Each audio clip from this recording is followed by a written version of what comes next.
Džejms Blejk, još jedno poznato lice. Da prestanem govoriti ovo poznato lice, sva su poznata lica. Džejms, nice to see you here. I have to start with Novak, because we're coming from Serbia and Croatia, covering that part of the world. Did you watch last night's match? Did you had a good night? And how was it? Yeah, I mean, I think it's. I thought that was pretty funny. I think it's.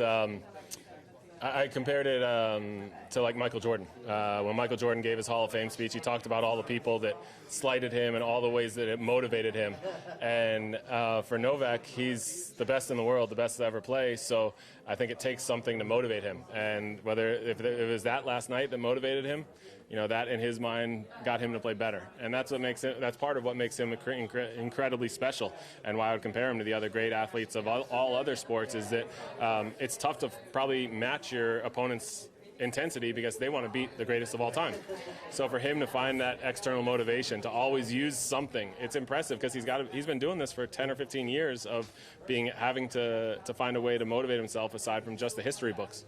Significantly, it's just something that we talked about this morning. So a colleague of mine mentioned Michael Jordan. Somebody else, I think, I don't know who was it, Richard Krajcek mentioned Michael Jordan as well.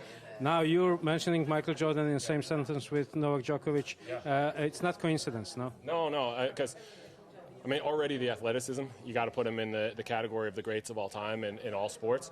And then the mentality. The mentality is, in my opinion, it's similar. I see it in someone like Novak. I see it in Serena. I see it in Michael Jordan. I don't know Michael Phelps very well, but I would think it's that personality of wanting to defeat all comers. It's not just like, oh, I want to be good for a little while. I want to be the greatest. And that's special. And there's probably others that have the mentality, but they don't have the athleticism, they don't have the ability to do it. So when you combine that mentality with that ability, that's when you have one of the all-time greats. That's nicely said. I mean, I already asked a couple of athletes here, I mean, what's the percentage of mental and physical strength into building the whole thing, the whole perspective, the whole picture. Yeah. So how do you see it? Is there any ratio, or there's no ratio? Yeah, it's tough to say an exact ratio, but no, tell me exact ratio. I would say it's more mental than physical. I would say the mentality, the way to tactically enter a match, and everything he's done that way. I would say, I don't know, 60-40. 60% mental, 40% physical, because you still have to have that ability. There's certain things you have to have. You have to have athleticism. You have to have fitness.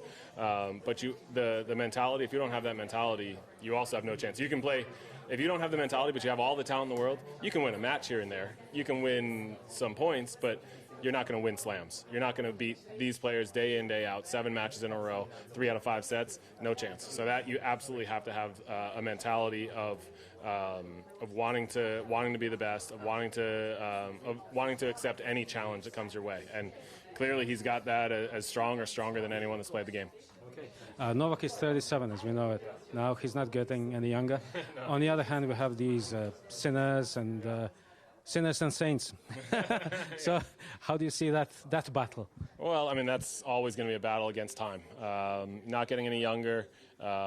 It's incredible what he's been able to do with his body. That takes discipline, which is also part of mentality. The discipline he has with his diet, with his training, with his travel, with his recovery, with his sleep, with everything he's doing, it's incredible.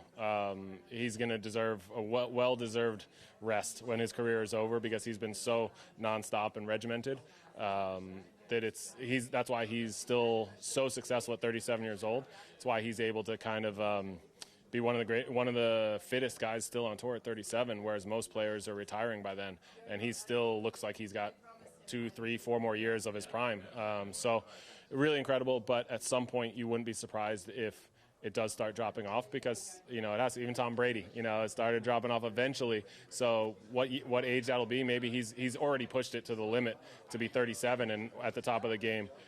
Can he be 40 and still at the top of the game? I don't know. I mean, James, you know what? Let's talk about that in a couple of years from now. Huh? Yes, let's talk then. Thanks, man. Right, thank you. Thanks for that.